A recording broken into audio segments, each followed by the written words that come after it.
Welcome to the kickoff webinar for the Bicycle and Pedestrian Count Technology Deployment Pilot Project. My name is Jeremy Raw with the Federal Highway Administration Office of Planning, and I'm joined by several other folks, and we may as well move on to that screen and we'll explain who else is going to be talking today. In addition to all of you who are attendees, we will have a discussion section at the end that I'll just explain in a moment. Speaking from Federal Highway, there's obviously myself, Jeremy Raw. With me is Brian Gardner from the Office of Planning, and Dan Goodman from the Office of Human Environment. And both Brian and Dan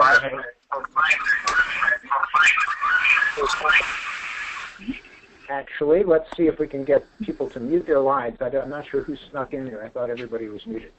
In any case, from the Pedestrian and Bicycle Information Center, we have a technical support team that includes experts and specialists from across the country. They'll introduce themselves in more detail later, but I'll just run through the names. Carl Sundstrom, Laura Sant, Frank Prue, Daniel Rodriguez, and Bob Schneider.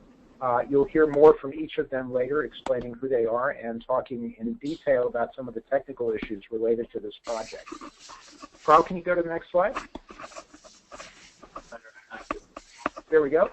Our agenda for this meeting today includes the agenda review. That's what we're doing now. I'm going to go through a roll call and have everybody on the line hopefully be able to introduce themselves. And the way we're going to handle, I'll explain how to handle that in a minute. I won't go into it now. Brian Gardner will give us an overview of this pilot project, where it came from, who's involved in it, what we're hoping to get out of it. Dan Goodman, who works with all things bicycle and pedestrian related for Federal Highway, will talk more broadly about related activities that are underway at US DOT and at Federal Highway in particular. After Dan's finished his presentation, I'll come back and talk a little bit about the logistics and schedule for the overall project. So agencies who are funded in the project, and we'll talk a little bit about folks who are on this call who are not part of that as well. Agencies who are funded are going to be getting grants to buy counters and actually go out and do counts. We're hoping that some of the folks who are volunteering for the technical support will also be doing counts, and they are in fact welcome to participate in the program as fully as they'd like. They're just not going to get counters paid for by us. And unfortunately, we'd love to buy counters for everybody, but there are limits to what we can do with funding. Brian will explain a little bit more about what we're hoping to get and how that all fits together.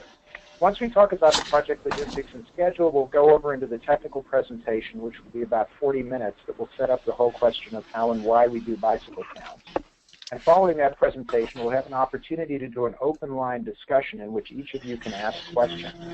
Now, one of the things I'll point out right at the beginning, before we get to the logistics and schedule, because you may have questions right away, is if you look to the side of the screen that's actually showing you the slides, you'll be able to see the sort of master control of this thing, and down at the very bottom of that is a section that says chat.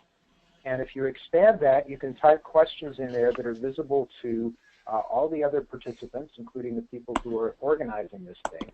And we will either, one of us will answer those questions as we go along, or we can pile them up and leave them for the discussion. And that'll sort of be at the discretion. If it's a quick question, type it in, we'll try and answer it. Otherwise, we'll leave those for the discussion. Finally, when we wrap up, we'll talk a little bit about where we're going next with this project, what the expectations are for each of you in terms of next steps that you'll take in order to stay participating. And we'll go on from there. So that's the agenda. Let's move on to the next thing. And we'll carry on. The next item is the roll call. So, Carl, can you flip the slide? Great, thanks, Jeremy. Uh-oh.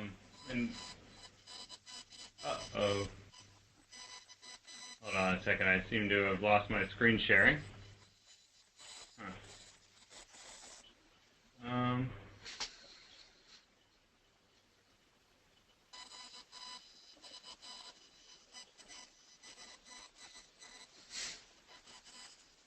Okay, sorry about that, everyone. So just wanted to briefly introduce ourselves here as part of the PBIC Technical Assistance team and help you all put a face with the name as we, you'll be hearing lots from us over the next many months. As part of the Technical Assistance team that you'll hear from both on these Technical Assistance webinars that we'll be hosting as well as through that Google group and the listserv, we have Frank Prue with UC Berkeley SafeTrek. Daniel Rodriguez with the UNC Chapel Hill Department of City and Regional Planning, Bob Schneider with the University of Wisconsin Milwaukee School of Architecture and Urban Planning, and I'm Carl Sundstrom with the Pedestrian Bicycle Information Center here at the University of North Carolina Highway Safety Research Center. And so the goal of today's technical presentation as part of this kickoff is really just to provide you all with a little bit of background and information that you need to just start thinking about what are your goals for the project, and you know what type of equipment may you need, and sort of what questions you need to ask, and how are you going to procure that equipment. So we'll start off today. Daniel will give some background on the purpose of a counting program and some of the resources that are out there, and then Bob will move on to talk about selecting locations, and then finally Frank will finish up with some information about the different equipment that's available to you all, and you know what its purpose are and how effective this equipment can be. Finally, we'll just come back to briefly talk about the technical assistance schedule moving forward, and then we'll open it up for discussion with the group. So at this point, I will turn it over to Dan.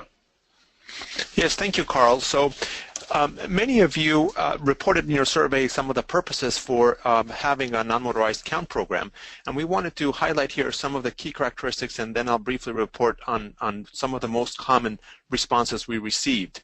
The first purpose would be to measure facility usage, then evaluating before and after data, maybe demonstrating the impact of these investments. Third would be monitoring patterns, travel patterns and needs. Fourth would be a safety analysis, for example, coming up with a better denominator, a better exposure measure. Inform how projects get prioritized in the planning process. Feed a modeling and simulation process that might be going on at your MPO. Improve the planning process, and then also compliance with emerging policy or community interest. And lastly, identify perhaps some trends or influences like changes over time, land use, weather, demographics. I added two to my list: improving the planning process and compliance with policy or with responsiveness to community interest, because these are two new ones that we didn't have in the list and that emerged from your responses. So I thought it was very interesting to hear it and to include it here. I also want to highlight that the second one in this list, evaluating before and after data, was the most common response from your survey. So it's very useful to hear that that's a common interest, as well as the project prioritization. So identifying how to prioritize these projects. 4 of you identified that as one of your common interests. If we move to the next slide, please. What we want to highlight here is in more detail the website that we've put together, and I want to highlight what you have there right now. You heard from Jeremy, the webinars are there. You will also already have some resources, and particularly the NCHRP guidebook, and also a background report for this guidebook is available there.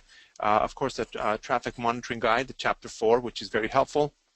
You see the TRB e-circular, and also have a very helpful link to the TRB data committee.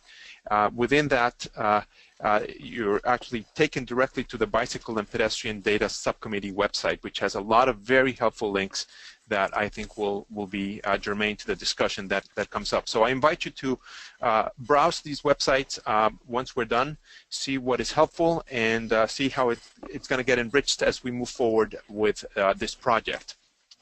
So the first question that I want to answer in the next slide is, well, why are we doing automated counts? And this is something that most of you intuitively understand. That's why you are here to begin with.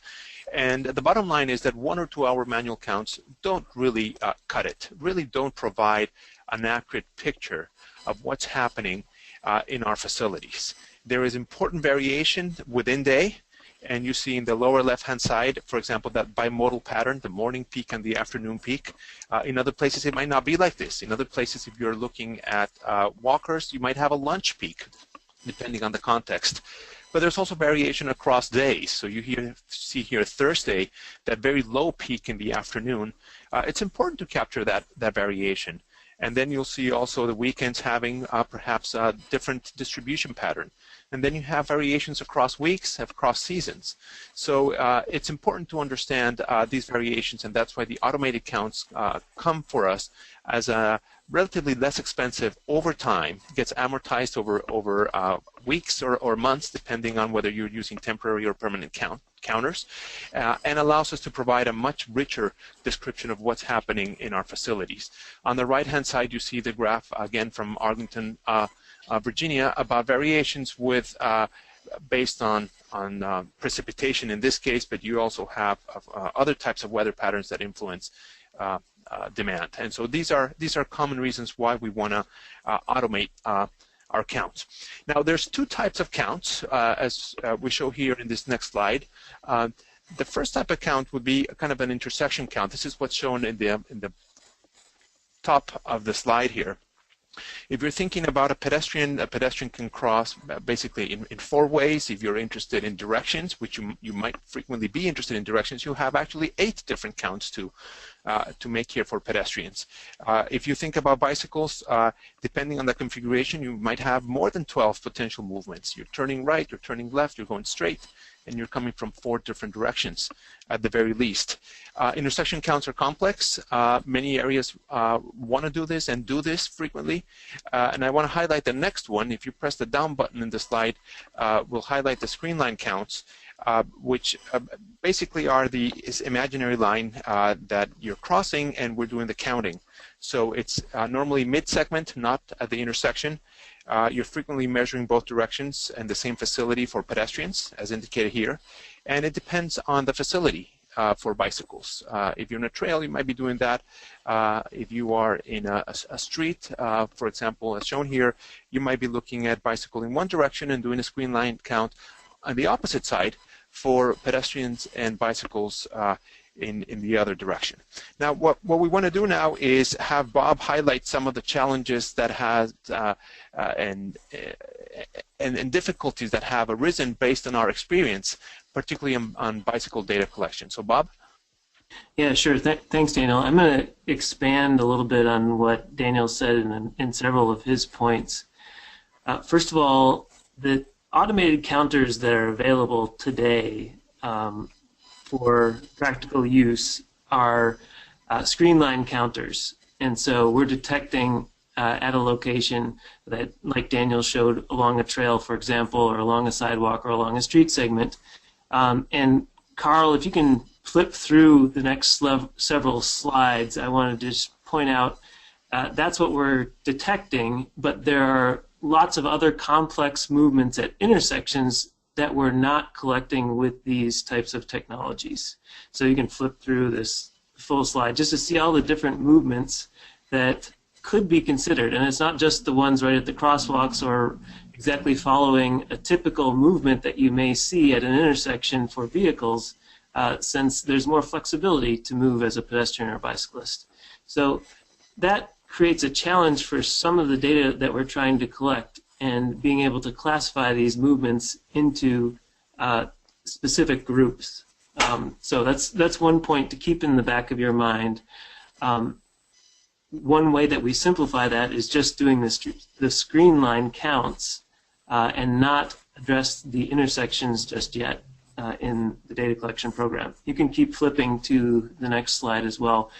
I wanted to point out also that in your surveys, you pointed out several other challenges to data collection, including putting counters out during weather events, potentially having lack of local support, issues of lack of funding or resources, time to do these counts, for example. And those are all really important challenges to talk about. And we can maybe get into some of those during the discussion. But mostly what we're talking about right here are the technical challenges and the issue of using the right tools and the right methods to get an accurate count to achieve your counting purpose. Now, you can flip to the next slide.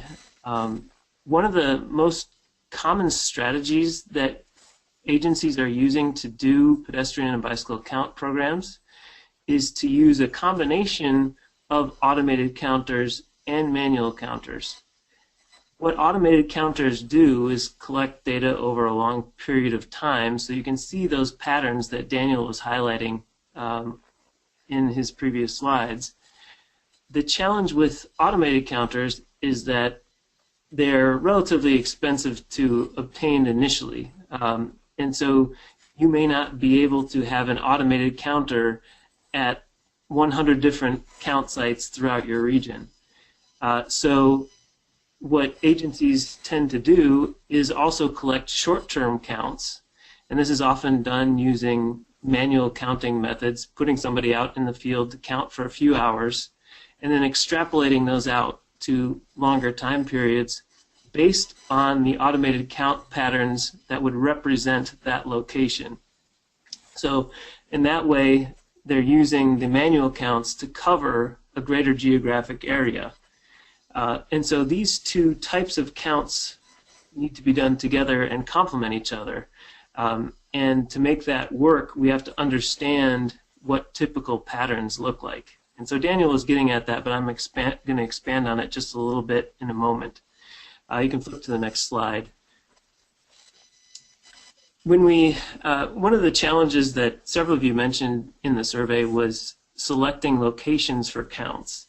And there are several different ways to do that, and I'll cover these here.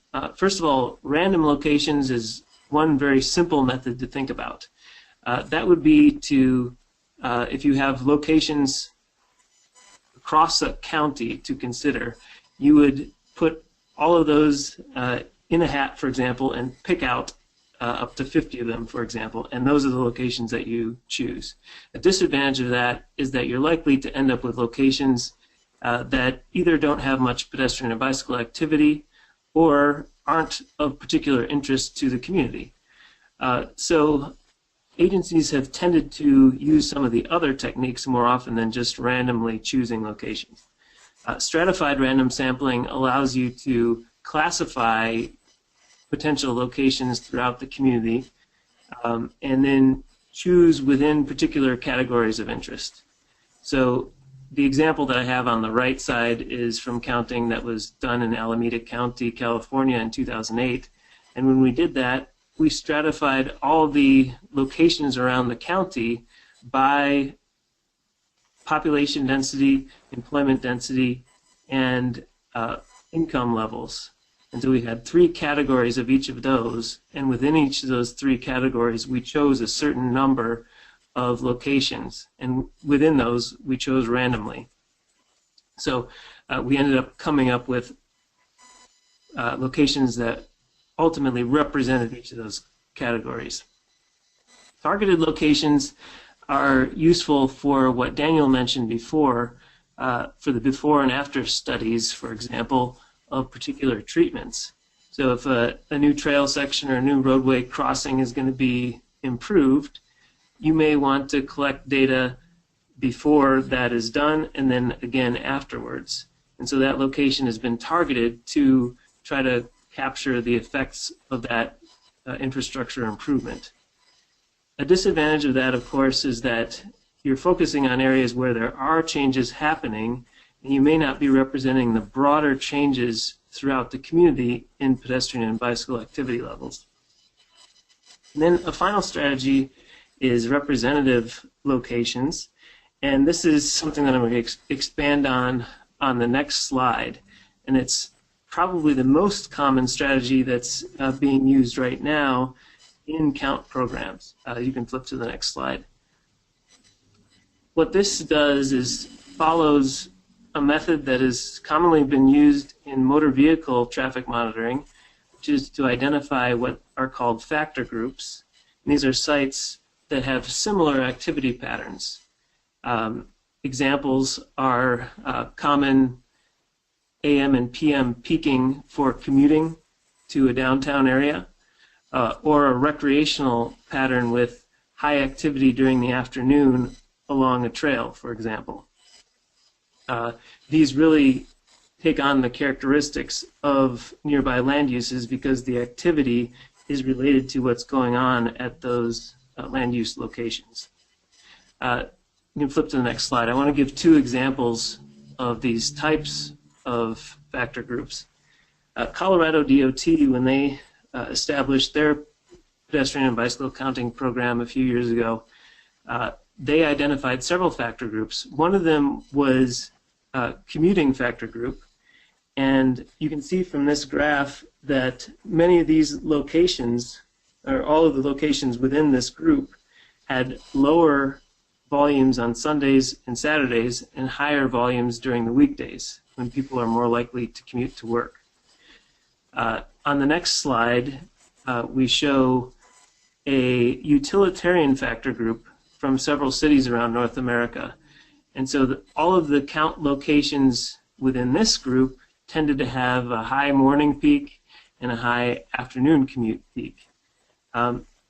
And this graph is a nice way to talk about how these patterns are actually used when estimating and extrapolating out to longer term time periods. So for example, if you take a 1 hour count during the 8 a.m. hour and you know that your location fits this pattern, what you can do is divide that count by 0.1. So if I count 50 bicyclists during the 8 a.m. hour, I divide that by 0.1 and estimate that there are 500 bicyclists during the entire day. That's the same concept that we use when we expand out to a week, a month, or the entire year. But it's really important to use the correct factor group, because if you go to the next slide, you can see how this utilitarian factor group compares to a recreational factor group. With the recreational factor group, if we look at that 8 o'clock hour, it's only representing 2 or 3% of the daily volume.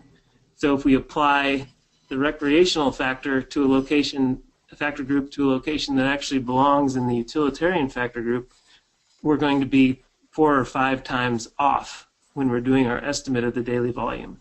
So it's really important to understand which pattern you have at certain locations and to select those locations that fit within certain factor groups. This is an area of research that's continuing to develop, so we're getting a better handle on it, but we're still not 100% accurate on everything yet. So that's a discussion that we'll continue to have as we go along, but we're getting better. Next slide. There are some really important practical considerations to think about when you're going to be working with municipalities to ultimately install your technologies for counting. So first of all, it's important to talk with them about the locations you may be considering for putting in the counters. You guys in the survey responses suggested that you already may have some ideas for those locations, which is great, but it's also going to be important to partner with the local agencies to find their support for getting permits and doing the installation that may be needed. An important part of that process will be obtaining permissions to put counters in certain locations. As MPOs, you may have a very easy time getting permission to do pavement cuts or to install a sensor on a utility pole, but it's really important to think about what permissions may need to be obtained before the project starts. And finally, really thinking about who needs to be trained and educated about collecting the data from the field and making sure that those processes are in place so that when data are actually collected, that goes smoothly. Next slide. And the last thing that I wanted to mention is about the count duration. I think several of you guys also asked about that in the survey.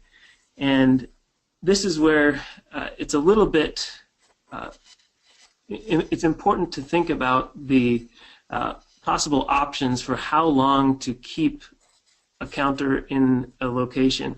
Since counters may be movable from one place to another, how long is it important to keep it in place? So one recommendation that we have from other guidance is that to get some sense of the activity pattern throughout the day and then throughout days of the week, we should collect data for at least 2 weeks in a certain location. Of course, it's important to remember that if we can keep that sensor at that location for a longer time period, we can get more reliable estimates of the pattern itself, which makes it more accurate when it's estimating the longer-term volumes. So this is an important thing to consider, and we may talk about that more during the discussion as well. So I want to turn it over to Frank, who has more details about the different types of counting technologies. All right. Thanks, Bob. Most of what I'm going to talk about here is drawing on guidance from the NCHRP 719 project and the resulting report 797 guidebook on pedestrian and bicycle volume data collection. The purpose of this project was to overall address the lack of pedestrian and bike volume data in the state of practice and establish what is being collected currently and explore ways to increase the amount of data that can be collected and explore what methodologies exist. As part of that, we conducted testing of a variety of different data collection technologies and methods and published results on accuracy of the different technologies and different things to keep in mind when using various technologies. Can I get the next slide? So this has been alluded to previously, but when working with automated count technologies, there's kind of two applications that you might be facing. One of those is installing a long-term counter, so something that's permanently installed, either cut into the pavement or in a post that's permanently on site. And as both Daniel and Bob have mentioned, from a long-term continuous counter like this, you can get estimates of those long-term temporal patterns in the volumes, and based on that, develop adjustment factors for use at your short-term count sites, which would be the other application. So this would be taking mobile counters and moving them from site to site to increase your spatial coverage and get more information about a greater number of sites throughout your region. For the most part, we expect that most of the participants in this pilot project will be doing short-term counts, just in attempts to generate a wider spread of data throughout your region, but that's not necessarily binding by any means. Somebody might be interested in getting a long-term counter installed. So these are kind of just two ways you can approach it.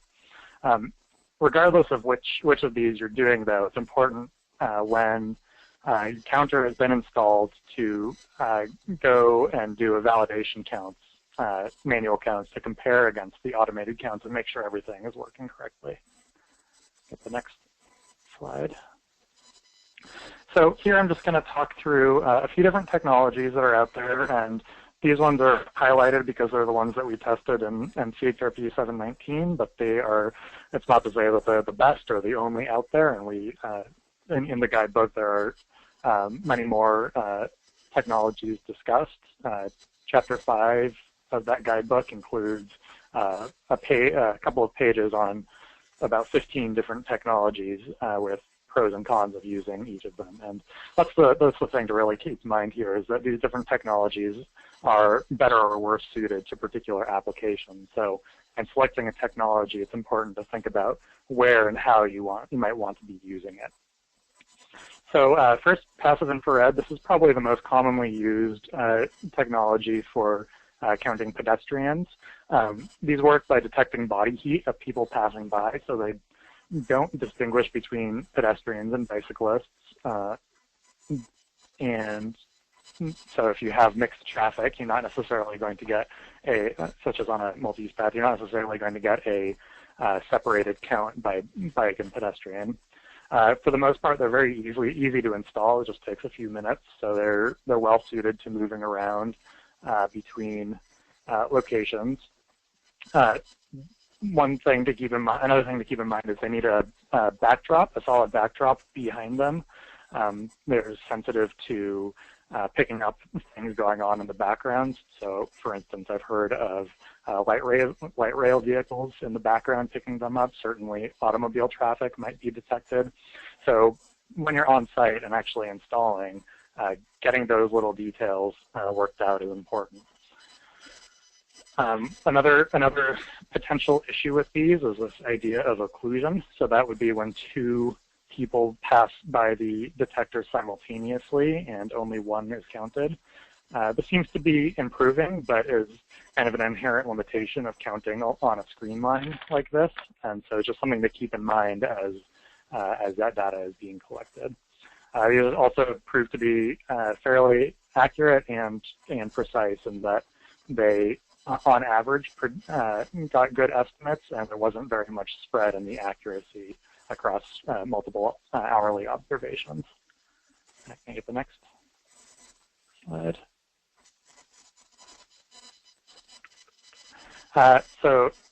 Next, we'll talk about active infrared. So when you hear infrared, this is probably what you first think of. This is where you would have a transmitter and a receiver with an infrared beam between them. And with these devices, the count is caused by somebody passing and breaking the beam, so to speak. These take a little bit more installation because they require the transmitter and receiver to be installed on opposite sides of the facility. So this might not be as well suited to sidewalk locations, for instance, as a passive infrared would be, but they might work better on a multi-use path where you have that ability to install the transmitter and receiver on either side. And these can mount either to existing poles that are on site, or as it looks like has been done in this image, you can put a temporary post in place for the transmitter and receiver. And these work pretty well from what we've seen, although there's not as extensively tested as some other devices. So now getting into some bicycle-specific applications, pneumatic tubes. So these are very commonly used for detecting motor vehicle traffic, but a number of products out there either are capable of counting both cars and bikes just by using different classification methods. And there are also some available that are specifically designed for the purpose of counting bikes, and so they are constructed with slightly smaller tubes and just have a higher sensitivity to the lower weight of bicyclists. All of the testing that we did was using bicycle-specific counters on, for the most part, just on multi-use paths and in bike lanes, and they generally also work well at high volumes. These are better suited to short duration applications, particularly if you're installing them at an on-street location where they will be in contact with car traffic, just because the tubes over time wear out as heavier vehicles roll over them. So if you want to use these at multiple on-street locations, you might need to have backup tubes to replace them as they get worn. Next.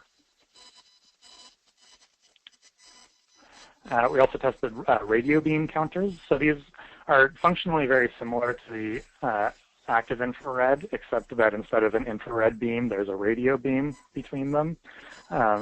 Also, some of these are capable of distinguishing between bicyclists and pedestrians by using different wavelengths of radio beam. So these we didn't find in our testing worked as well. We had a little bit of difficulty with getting them to work as we wanted, but having that distinguishing capability within a single sensor is definitely appealing. So if you have a situation where you want to get separate bike and pedestrian counts, this might be a good option. Next. So also inductive loops are pretty commonly used for counting bikes. These are very similar to the loops that are used for signal actuation. They just involve loops of wire either dug under the surface or placed on top of the surface of the street or path.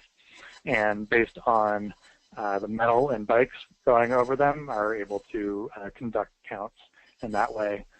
They seem to work pretty well even when dealing with carbon fiber bikes. There's been more targeted testing to make sure that that works, and they seem to work well there. These are permanent installations for the most part, although there are some, those on the surface loops, that are kind of a semi-permanent thing where they don't require cutting into the pavement or anything, but they'll over time wear out. So that would be for like a six months to a year maybe application. One thing to bear in mind with inductive loops is if you're counting in a bike lane and your inductive loops cover the extent of the bike lane, they won't pick up anybody outside of the bike lane. So that's just something to be wary of when installing these. Similarly, if you have a multi-use path covered by multiple loops, there might be ride-arounds happening where people miss the detection zone. So in installing these, it's important to have all of those considerations in mind and discuss them with the vendor to make sure that you have your installation well situated for dealing with those cases. Next. Finally, the last technology we tested was piezoelectric strips. So these are a material, piezoelectrics are a type of material that when it gets deformed, it generates an electric current.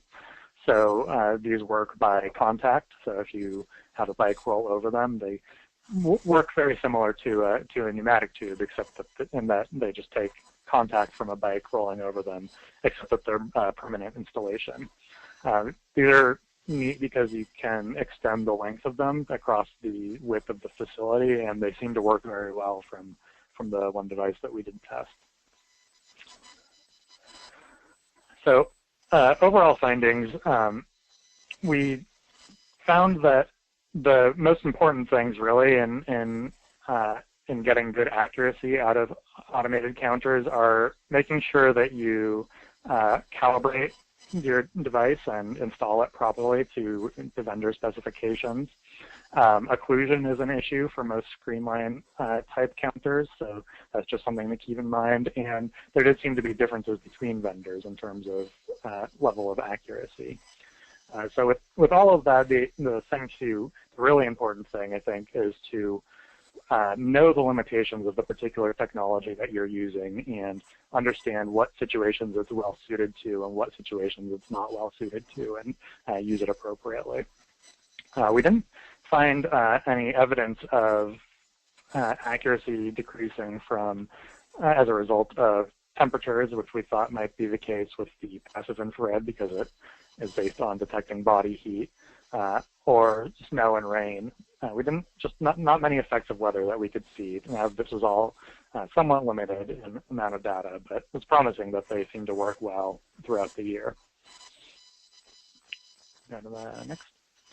And so this is just a summary of our findings, where the first column is the average percentage deviation between the automated count and the manual count, and the second column is the absolute average percent deviation. So the first detects on the first indicates on average how accurate the device is, and the second indicates how much spread there is in the data. So on average, what's the absolute deviation from the perfect accuracy? Go to the next.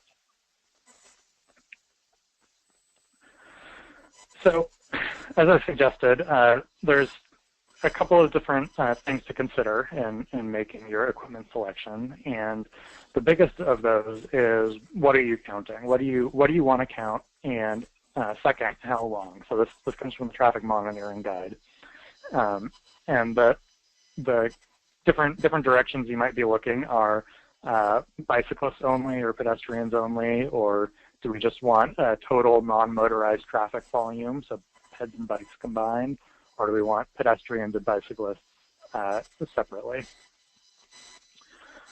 So based on which type of traffic you want to count, different technologies have particular applications that they're well suited to, as well as the duration of the count. So some are permanent installations; they have to be dug into the ground, and so there's not much mobility possible. All the way to the most mobile, which would be the manual observers, so just going and doing counts by hand. The third dimension to think about here is the facility type. So whether you want to be counting on a sidewalk or a bike lane or a shared travel lane or a multi-use path are probably the dominant cases that you'd be thinking about. So these different technologies are also better or worse suited to those applications.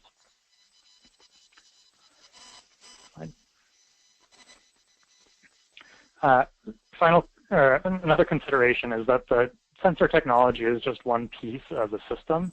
So all of these findings I've presented are about the different technologies, but when you're going and procuring equipment, there's multiple different pieces that come into play. There's the sensor that gets the information from the environment, and then that gets analyzed by the counter, which saves it in the logger and communicates that in some way to you.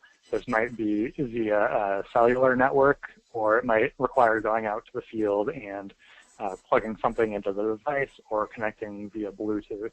So there's various different aspects to different products to think about in making your selections. Okay, awesome. And so finally, when making your selection, there's a lot of different questions you might want to be asking yourself and asking your vendor.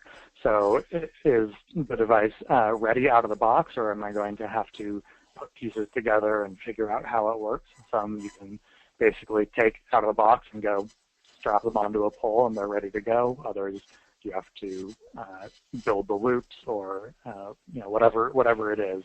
Different technologies have different readiness to deploy associated with them.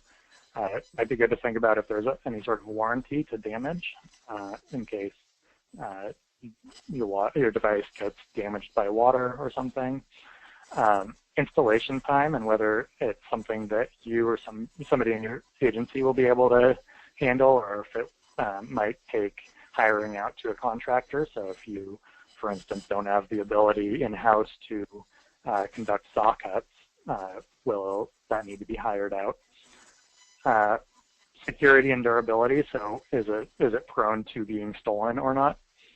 How is the data downloaded? Do you have to go out to the field every time you want to get your data, or do you get it uploaded to yourself, uploaded to their server to see at the end of every day, for instance? Data format, so is the data in just a simple CSV file, or is it in some sort of proprietary format that requires a vendor software to access? There are pros and cons to both of those, and that the CSV it's much easier to give to people and share, whereas a proprietary format might have nice analytical tools built into the product. And then finally, customer support. As you talk to vendors, you'll get a feel for the degree of support that they'll be giving you throughout the process, and you can ask about that and get a feel for what they'll be providing you over the term of your being a customer to them. So that's all I had to present on here today. I've got a couple of questions I see. First, are the passive infrared able to distinguish between PEDs and bikes? No, they cannot. They just get a count out of people going by, of a number of bodies that are seen, so that doesn't make a distinction. The second is for more clarity on the table with the results. So these, Carl, could you go back a couple slides to that? That one. Yes, I'll talk about this a little bit more in depth. So these are the results of our testing these various technologies, and what was done here is the technologies were installed in the field, and we conducted manual counts on video footage and compared the automated and manual count totals by hour to see, on average, whether the device was over or undercounting. Most of these are undercounting, and so you get a feel for, from the first column, how far on average the device's accuracy is, or how far on average the counts are from the totally accurate, the manual count. So the idea there is that you can, if you take your automated count and you adjust it, you can get closer to the accurate volume. The second column, the average absolute percent deviation, suggests after that adjustment is made, how much spread might still be in the data. So how dispersed the data might be, and so how inaccurate your count still might be after making that adjustment. So there, I think I'll turn it over now to Carl to talk on the last couple points here. Yeah, great. Thanks to Daniel and Bob and Frank for giving us that really helpful overview. And we'll certainly have plenty of time for a good discussion both on this kickoff call, and of course the listserv is always available if you have any questions. Right. Okay. I mean, I'm looking down the chat pod here. There was a question about down the line, as we collect data and eventually expand our count system, can we potentially use this data as inputs for our transportation model, similar to how MPOs use traffic count data? Certainly that is a theoretical possibility. Practically speaking, people are still working on how to get information from counts taken on bicycles and pedestrians effectively into models, and I'm personally involved in a lot of research projects that are looking in that direction. Part of the reason that we want people to collect counts and to do it in as diverse places as possible is so that we can improve the modeling resources that we have available and come up with better estimates and forecasts for what might happen under different circumstances. So we're definitely heading in that direction, and collecting these counts will be part of that process in the long run. So another question is sort of related to that. Does FHWA have any requirements on the type of counts we collect, daily, peak hour, or classification? And the answer to that is no, but we would like you to think about, in the context of your own bicycle and pedestrian planning activities, what counts would actually be informative to you. And there are a lot of things. I mean, I'm hoping that we'll talk a bit about this in the next technical support webinar at the end of May. The question of what you're going to do with the counts is often very important in deciding where you want to collect the counts and when you want to collect them. For example, there may be an advantage to collecting counts over a couple of week period. In some places, you might actually want to go longer than that because you're trying to figure out what the pattern of activity there is in order to extrapolate from that, perhaps in other cases. So we don't really have requirements. What we want you to do is think about it, talk to the rest of us, and interact with the technical support team on the email list to help sharpen your idea of what's best going to serve your program. If I could make one more plug also for FHWA separated bike lane document, that data appendix is going to have some recommendations about the duration of counts before or after construction of a cycle track, protected bike lane, separated bike lane. So we really would encourage you, if you have a separated bike lane or cycle track, or if you're planning one, to really grab that appendix as soon as it comes out and try to get counts done at the same duration that is noted in that appendix. That'd be really helpful, and it'd be a great. You've got a really good opportunity to be sort of a case study, first implementation of that information, which would be really helpful. Great, thanks, Dan. So I guess Sarah asked, what time of day do the manual counters count to verify the automatic counters? I'll defer that out to the technical team. Frank, I mean, you might be able to answer that question about what would be best. My sense is you just want to do the manual counts at some time when it's convenient for the manual counters and when you think there'll be some traffic actually to count. But I'll hand that to Frank, who can answer that in more detail. Yeah, that's the basic idea, and that you want to, go do it when you're out there already. It shouldn't matter that much, but the one consideration is trying to target a time period where there are people out there to count. So you don't want to go in the middle of the night, but you probably wouldn't do that anyway. So it shouldn't really matter.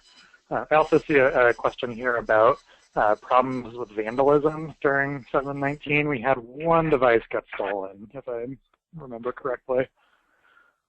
I know of at least one. I don't think there were any more than that. Mm-hmm. Yeah, I'll just add, this is Jeremy. I've talked to a lot of programs that have had counters installed in different nature and in different places. Permanent counters, ones that are permanently installed, are vulnerable, let's just say, to vandalism. The equipment manufacturers in many cases have actually figured out how to either disguise or protect the equipment pretty effectively. But it is something you want to keep in the back of your mind. And actually it goes into the site selection question, because putting counters in places where they're not easily seen from lots of eyes and where they might be vandalized by somebody who couldn't be observed or otherwise, those are things you might want to kick around in a subsequent session. I see another question. Do any one of the guides give details of the site selection methods that were in Bob's slide? So technical panel, question about that? Yeah, this is Bob. I'm going to look that up. It's in the 797 guidebook, so I'm going to type it into the page numbers into the chat box when I find it. Okay, thank you, Bob. Yep. And we will actually have an opportunity to talk about that next time, because I think we're going to revisit the question of site selection in the next panel, right? Yes, on May 29th. Okay. And all right, good. Let me just scroll back up the list here and see if I missed any questions from higher up. I guess we had loosely talked about putting together a program that needed flexibility for a variety of locations in urban and trail settings. Did that I think that question came in as I was kind of offline. Technical panel, did we answer that one, or is that one that you'd like to take on?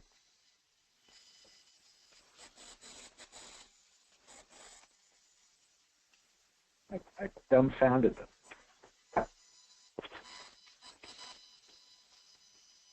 Jeremy, can you repeat it again, please? Yes. So the question is, if you're putting together a program that needs flexibility for a variety of locations in urban or trail settings, what types would you purchase?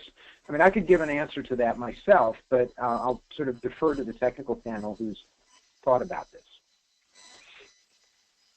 I'd say this is Daniel Rodriguez. Go ahead, Bob. This is Frank. I'd say I'd probably go with a combination of something like a passive infrared and pneumatic tubes, and that they're both very mobile, and can work in a variety of different situations, but not necessarily a definitive answer. And this is Daniel. I was just going to echo that. You probably, given the flexibility that you need, you probably want a technology that you can move fairly easily and that works in trails and elsewhere. And so my initial gut would be to have some sort of passive infrared that allows you to identify pedestrians easily, and then some perhaps pneumatic tubes. Yeah, and just to add on to that, this is Carl. The question was sort of touched, or the answer was sort of touched on earlier, but so if you're on a trail, you would want to install both of those technologies or those counters in the same place. That way, you can use the counts to differentiate between pedestrians and bicyclists, because the infrared will not be able to do that. But then, if you use the pneumatic tubes in conjunction with that, you'll be able to separate out the users. Right. Yeah, this is Jeremy. I will add that there are some complications if you're expecting to count on-road bicycles with the same set of equipment, and so that's something that might be worth a discussion with the vendor, and it comes back again to the sort of purposes and situations in which you might consider counting for your own planning purposes. Good. I think I've done all the questions in the chat pod. If your question wasn't there, please feel free to type it in again. Jeremy, there was one question about data reselling. I saw it a few minutes ago. I can look back. But the concern was that the data that was being collected from a counter was being uploaded to the cloud provided by this seller and whether that data could be resold then, and this came up in a meeting. Well, yeah, that's an interesting question. I mean, you know, in principle, any data that you collect at your agency belongs to the agency. I mean, you can get when we retrieve the data back. I mean, I'm you know, the purposes that we have for asking for the data back at Federal Highway, for example, we're not planning to publicize that immediately. We are working towards creating this traffic monitoring analysis system database for bicycle and pedestrian counts, and eventually we would like people to make voluntary contributions of their information so we can start to assemble national statistics on trends in bicycle and pedestrian activity, and also use that for additional research on, you know, safety exposure, you know, facility effects and benefits and impacts and things like that. In the short run, you know, there are a lot of ways that this data can be managed. We're not asking people to just sort of take the data and dump it out on the world at large. I mean, we can talk about that later on, and I think actually when we get into the data management and analysis portion of the technical support, we can really go through those things in detail. But, you know, any data that you collect is really, you know, you can pretty much expect it's going to be your data. And the rest of us are here really just to facilitate that process.